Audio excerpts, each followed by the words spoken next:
जम्मू काश्मीर में वैष्णोदेवी मार्ग पर भूस्खलन थी 32 मौत। पठानकोट में रावी नदीનું રૌદ્ર સ્વરૂપ। તો પીએમ મોદીએ ભૂસ્ખલનથી દુર્ઘટના પર વ્યક્ત કર્યું દુઃખ।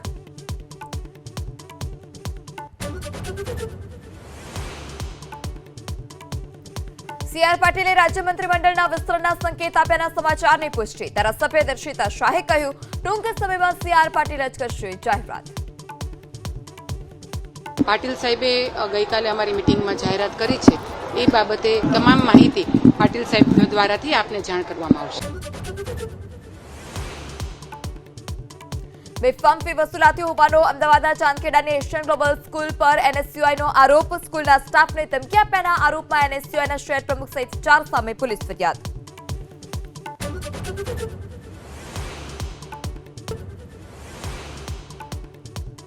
ભાવનગરના મફતી સાવરકુંડલા રોડ પરથી પસાર થતા નાના વાહન ચાલકોનું લપસવાનું નક્કી।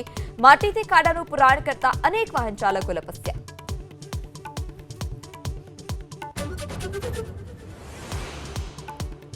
ક્રિકેટર આર અશ્વિને ઇન્ડિયન પ્રીમિયર લીગમાંથી નિવૃત્તિની જાહેરાત કરી। સોશિયલ મીડિયામાં પોસ્ટ કરી લખ્યું, અદ્ભુત યાદો માટે સંબંધિત તમામ ફ્રેન્ચાઇઝીનો આભાર।